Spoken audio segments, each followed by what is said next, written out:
It comes down to this. The last day of the season. Win, and we're in. Lose, and we could miss out on the postseason by a single point, if not two at the most. We've been in this situation before in prior series, including the Manhattan Project, and it didn't end up going all that well for us. And now, here we are. Again, last game of the season. Our playoff lives are on the line as we get to take on the potential President's Trophy winning Buffalo Sabres. They have already clinched the Eastern Conference. The question is, can they stay above the LA Kings? And there is a chance that we could at least play spoiler to their party, although not to the same extent that they could spoil our party. Now again, taking a look at our lineup here, because this is practically a playoff game, there has been a couple of changes. Kapanen, Norris, Gallagher is now the second line. Tkachuk, Deneau, Shore on the third. Frolik, Tierney, and McCarron make up the fourth line. But what I want to do right now is take a look at the Buffalo Sabres. Now, we've run into them plenty of times in the, throughout the course of this series. We've run into them plenty of times in the playoffs. I want to take a look at what their team is shaping up to be right now. And there you have it. This is the team that is currently competing for the President's Trophy, with Artemi Panarin on the top line, 28 goals, 42 assists. His center is Jack Eichel. He is a monster. Again, I didn't change him to franchise. He developed into a medium franchise level player. A 96 overall, 88 points so far this year. Sam Reinhart, in a way, the beneficiary of that, but 23 goals to his credit as well. And can we get an updated picture of Sam Reinhart? One that wasn't taken from when he was 16 years old. God damn. Second line, Rasmus Asplund's having one hell of a year, 60 points to his credit, centered by Ryan O'Reilly, who's also having a great year, and Alex Nylander, who is also having a great year. We get to the third line, Dmitry Yaskin, only 27 points, which is actually pretty good for a third liner. J.G. Pajot, 33 points, and Nick Baptiste with 20. The fourth line, Vladislav Kamenev with 28 points. Jesus. Casey Mittelstadt on the fourth line, 21 goals, 16 assists. Jimmy Hayes, 8 goals, 19 assists. The defense, not as good as you'd expect, but good enough to be competing for the President's Trophy. Jake McCabe with 28 points, he's a plus 23. Rasmus Ristolainen, 58 points, a plus 28. Nathan Beaulieu is still there on the second pairing with Evan Bouchard. 90 offensive awareness. Clearly has a lot to do with it. 49 assists for the 23-year-old. The third pairing is Devontae Stevens and Scott Mayfield. The question is, do they have any injuries? They do not. 3 healthy scratches. And Christopher Ein, Josh Ald, and Jyrki Jokipaka. The goaltender.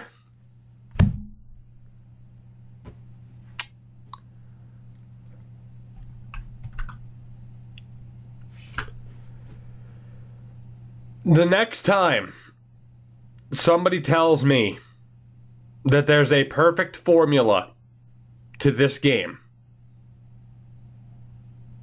the next time you see anybody say in any comment section on any franchise mode video that a certain YouTuber sucks at the game or doesn't know what they're doing and that there's a better way to do it, show them this. Show them this. The President's Trophy, potential President's Trophy winning team is being led by an 82 overall goalie with a .905 save percentage. There is no perfect science to this game, guys, and the way that it sims. And this is proof. If losing to an 86 overall goalie in the playoffs wasn't proof, this only adds to it. The only fact, there is no, again, there is no perfect science to this. The only fact is that there are no facts. It just does what it wants to do whenever it wants to do it, and you're just along for the ride, unless you actively tank. Like in, say, Draft to Glory. This can do, like, the sim engine does what it wants. Fukale, of course, our former goalie, not great. Kind of garbage. Yet, you look at the team in front of him, I guess they're just scoring enough goals and playing good enough defense. Okay. Look at that third line, or third pairing. Again, it's a toss-up. Same thing as the draft, same thing as the scouting. It's all just a shot in the dark as to what works in this game and what doesn't. Anyway, we're like 6 minutes into this video. It's postseason time, or it's golfing time. But regardless, this is pretty much a playoff game. We are going to sim it. We will do it live. Game 82. Are we going to the postseason? We know the Laval Rocket are going to the postseason, but are the Habs going to the postseason, or are we heading to the golf course? First period. We might be heading to that golf course. Dmitry Askin scores 1 minute and 22 seconds into the game. 12 shots to 10 in the Sabres' favor. Second period. We might not be going golfing. Darnell Nurse and Jesse Puljujarvi are able to get the goals back. We have a 2-1 lead at the end of the second period. 27 shots to 21 in our favor. Let's go. Third period. Our season comes down to this. We have a power play opportunity that we cannot do anything with. The Sabres get one of their own. Same story. We're halfway through the third. Can we hold on? Can we get that insurance goal? It's a must-win game.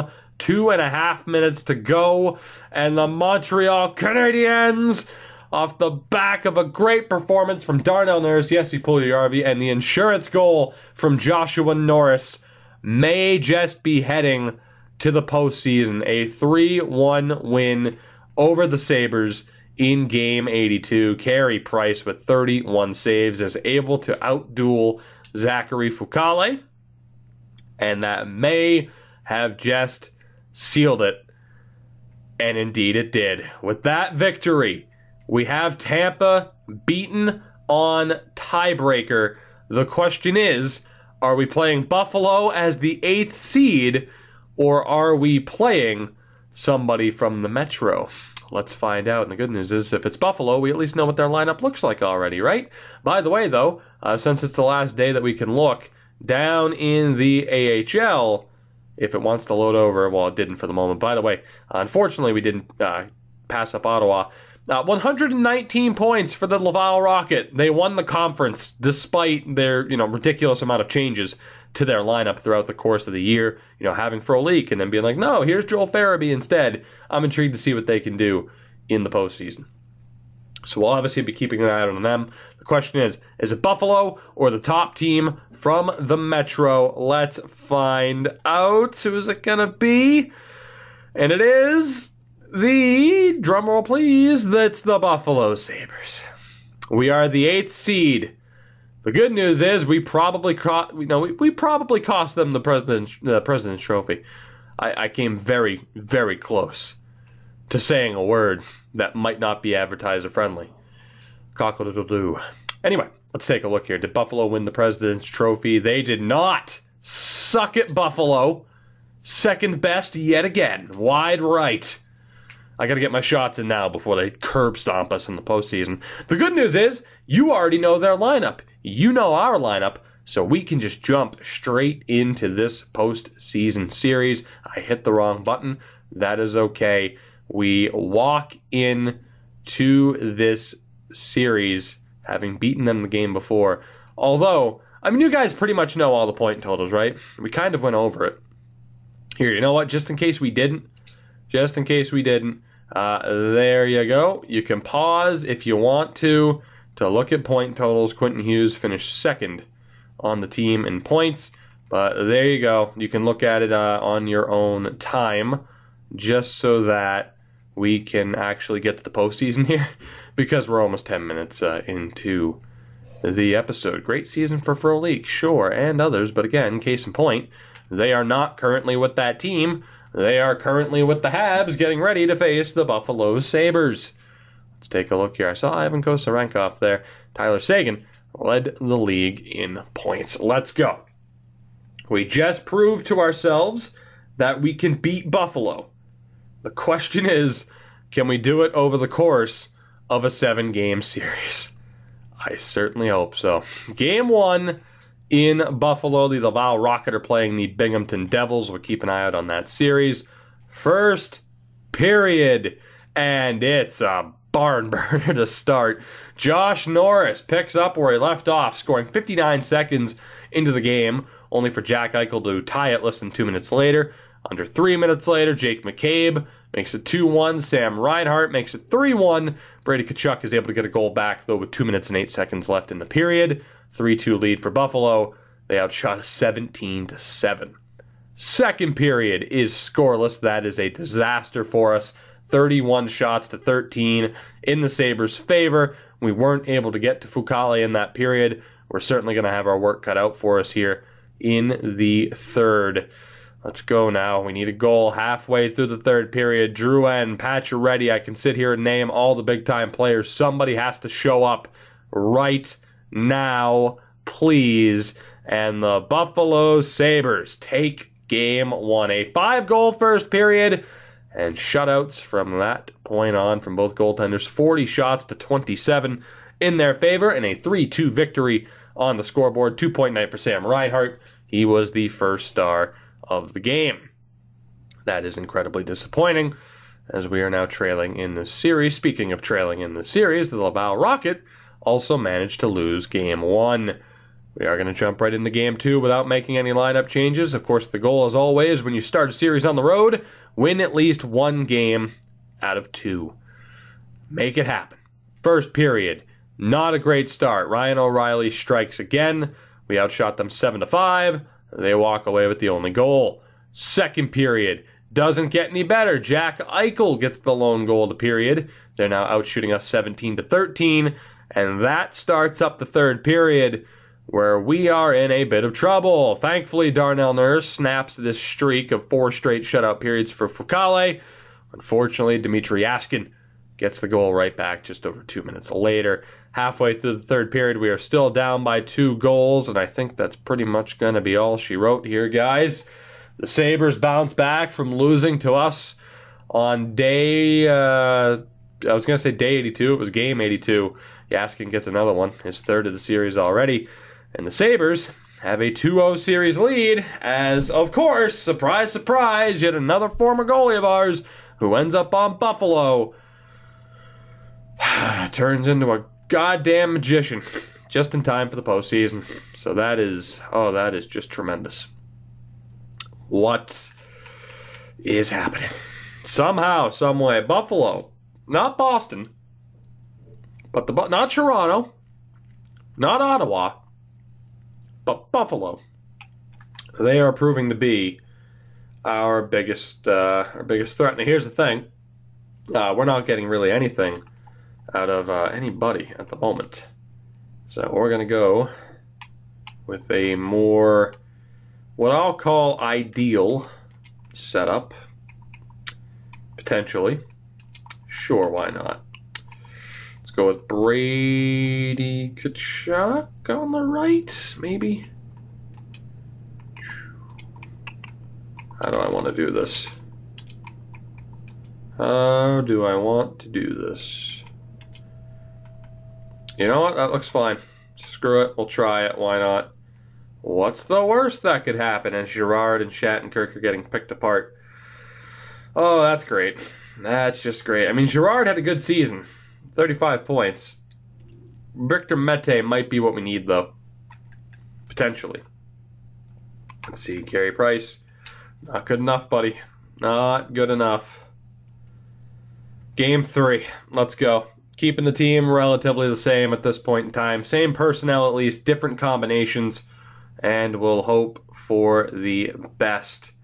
The Laval Rocket are also down 0-2. So if the Rocket lose here, despite a 55-win season, they will be out in the first round. Again, it's been a revolving door for them in terms of personnel, but they are in trouble. We'll see if they're eliminated and swept by the Devils as we begin Game 3. I'm going to guess that they're out. Let's take a look at the top pop-up there. You know what? I don't care. First period of Game 3. And again, the lone goal in the first period for Buffalo, as it's confirmed, Laval have been swept. Or have, they've been swept. They were swept. Yeah, they've been swept.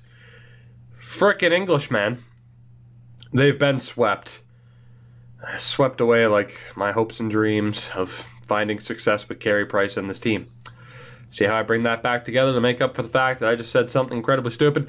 Jimmy Hayes gets the lone goal of the first period. We were pretty much even in shots, 16-15. I was going to say we were outshot. No, we were pretty much even.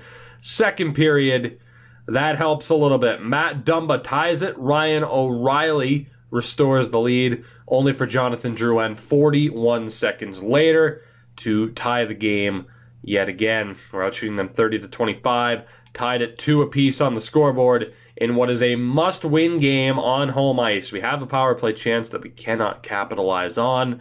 Power play chance for the Sabres, and they are able to strike. Artemi Panarin makes it a 3-2 game, and we are 5.5 minutes away from complete disaster. Can we get a late goal? No, we cannot, but Devontae Stevens can. The empty netter. The Buffalo Sabres take Game 3, 36 saves for Zachary Fucale, a goalie who had a .905 save percentage in the regular season. Can't imagine what he has right now. Let's go ahead and look, because I hate myself. Guys, again, the goal of this series was to try and win a cup with Pacioretty, with Carey Price.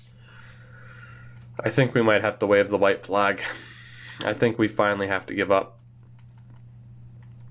Yeah, Fucale is up to a .938 save percentage, because of course he is. Because of course he is. Why wouldn't he be? Well, considering the Laval Rocket were swept, we're so far a combined 0 for 6 this postseason. We're going to have to make major changes here. Frolik's done. Gallagher might be done. Like, goddamn. Alright. Let's make all the changes that we can here. Why not? Sweeping changes. Let's just go for it. Sam Girard, you're done. We're calling up Victor Mete. Yeah, whatever. I don't even care if it pisses off Girard. I don't care anymore. I don't care. Garlock, Heino, Jaskalainen. You are getting called up for McCarron, Deneau, Shore, and Tierney, maybe? Actually, how's Shore doing? Hasn't done anything. Yeah, fuck it. Don't care. Don't care. Youth movement, let's go. Because, whatever. This season's over. This season is over. You wanted me to feel defeated, EA. Well, mission accomplished. We're down 0-3 to Buffalo. We managed to beat them on the last day of the season just to get in to the postseason. And now here we are. Here we are. Oh, let's go with, I guess, Frolik, Tkachuk, Puljujarvi. I mean, then again, Frolik hasn't done anything either. You're going to be gone, too. You're getting sent down, too, buddy. Get ready. As I genuinely don't know what the next few episodes will bring for this team, because I honestly can't say for sure what's going to happen and where we're going to go. You know what? I'll put Conklin in. He's technically a fourth liner. Let's go ahead and put Kip Conklin into the lineup. We'll go best lines down the AHL. It's literally irrelevant. We'll go best lines here. Puljujarvi, you're done. You're going down to the third line. We'll go Farabee, Norris, Kapanen. Tkachuk, high note, Puljujarvi. Conklin with Garlock and Jaskalainen. Works for me. On defense, we'll have Mete Shattenkirk, Hughes Juleson, Nurse, and Dumba. That works. Let's go. Let's just see if we can avoid being swept. Can we at least avoid that embarrassment? Again, after making it to the postseason on the last day. Second to last day, technically, but in the last game of the season. Our AHL team was swept, two-time defending, or not two-time, well, yeah, two-time and defending Calder Cup champs, if I'm remembering right. Game 4, and it's a scoreless first period, 7 shots apiece. Second period is not scoreless. Alex Nylander scored 58 seconds in. Jack Eichel made it 2. Jonathan Drouin, though, with 1 minute and 36 seconds to go, was able to get us on the scoreboard. That begins the third period. We are trailing. We need a comeback here, or the season's over, and it turns out we just delayed our golfing for a week for absolutely no reason. Only to screw ourselves out of a better lottery spot. Thankfully, Josh Norris ties it on the power play. A late power play chance for the Sabres is killed off, and we are going to overtime. Josh Norris, the goal with 4 minutes and 16 seconds remaining in regulation. We were outshot 30-25. We are tied on the scoreboard. I'm gonna say Murray Highnote gets the OT winner here. If not, it will be, who will it be for Buffalo? Artemi Panarin. Those are my two guesses. I'm going with Murray Highnote, though. We have the power play that we cannot capitalize on. That's because Murray Highnote's not on the power play. That's clearly the reason. Halfway through the overtime, will our season continue? We have a power play opportunity that, again, we can't score on. And Dmitry Yaskin, I should have known, gets the overtime winner.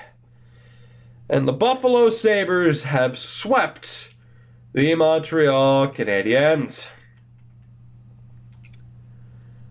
And that doesn't necessarily put the future of this series in doubt, but it puts the future of this team in doubt as Zachary Fucale gets the better of us. Much like Al Montoya, this team is cursed. Murray Highnote was injured at that point in the game anyway. This team is absolutely cursed.